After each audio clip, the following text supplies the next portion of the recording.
तुझ्या त्या सासूप्रमाणे आणि त्या मीराप्रमाणे तोंडाची वाफ वाया घालू नकोस हा.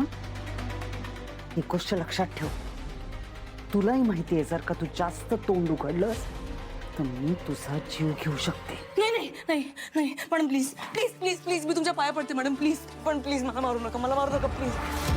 हे बघा तुम्हाला माहित आहे ना की तुम्ही मला एकदा मागे म्हणालेलात की एक दिवस येईल आणि मग तुम्ही या घरातल्या सगळ्यांचा जीव घ्याल.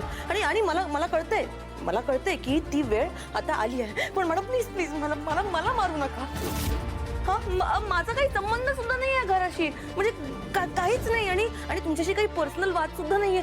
पण तुम्हाला जर असं वाटलं असेल की आता या दरम्यान मी तुम्हाला हर्ट केलंय किंवा तुम्हाला मी धमकी देते जे मी नाही देते तर प्लीज असं माझं कुठलाही हेतू नव्हता. I am sorry please please. पण मला मारू नका प्लीज प्लीज.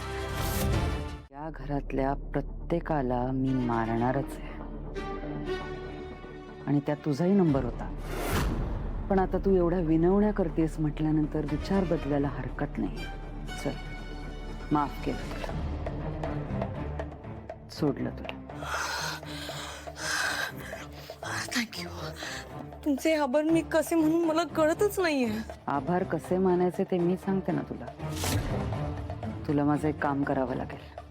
हो हो हो तुम्ही जे म्हणाल ते आपण करू. तुम्ही सांगा. ऐक मग, नीट लक्ष देऊन ऐका माया.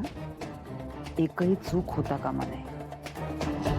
आज रात्री 12 वाजेपर्यंत घराबाहेर जो अस्थि कलश आहे त्याच्यासारखा हुबेहूब एक कलश तयार करायचा आणि रात्री सगळे झोपल्यानंतर खऱ्या कलशाच्या जागी तो कलश नेऊन ठेवायचा आणि खरा कलश घराच्या मागे ठेवायचा.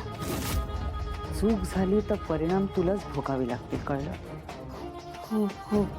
फक्त एक गोष्ट लक्षात ठेव माया, ही गोष्ट घरातल्या कोणालाच कळता कामा नये. नाही नाही. आता काहीही झालं तरी मी माझी शक्ती परत मिळवणारच.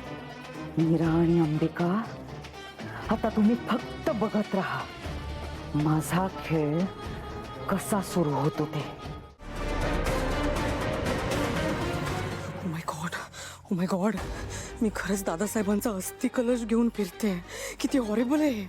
एकतर मंजिरीने त्यांना मारलंय आणि त्या सगळ्यामध्ये मी तिला हेल्प करते.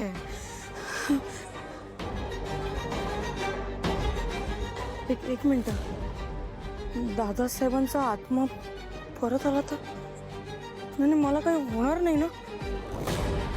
या अस्थि कलशातून आत्मे पण बाहेर येतात का? नाही माया ओव्हर थिंक करते. असं काही नाही होणार आहे. कारण की मंजिरी स्ट्रॉंग आहे, ती सगळं हँडल करते आणि ती तुला पण वाचवेल.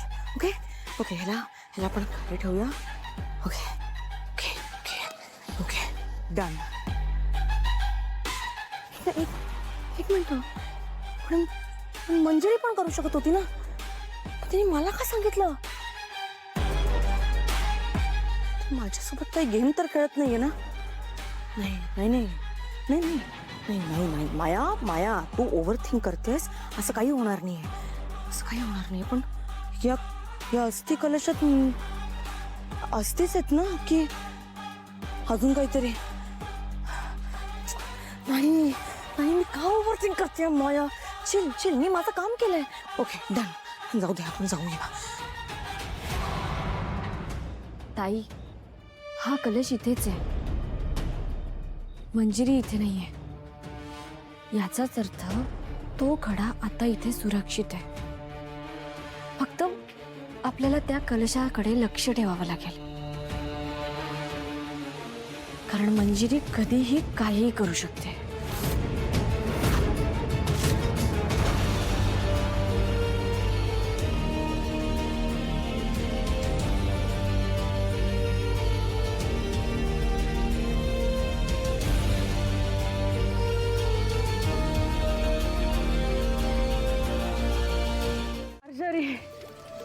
मार्जरी, ही कसली लक्षण आहेत? कालमुखमणीची शक्ती मिळण्याआधी सुद्धा माझ्यासोबत असं कधी झालं नव्हतं. ते खरंच आहे,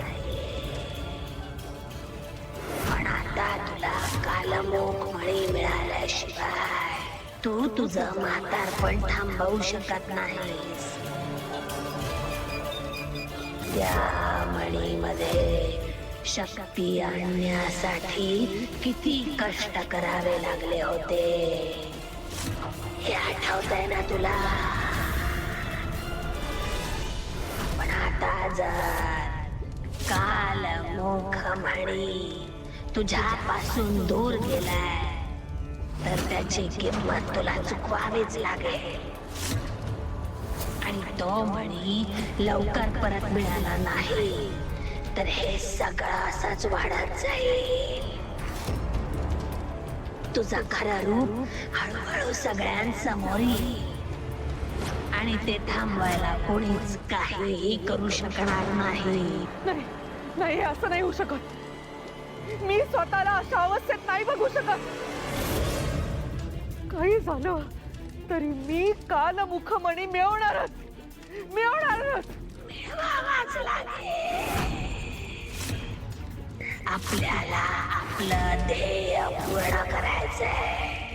आता तुझी शक्ती आणि मीराचं बाळ या दोन्ही गोष्टींसाठी पूर्ण ताकदीने लढावं लागेल.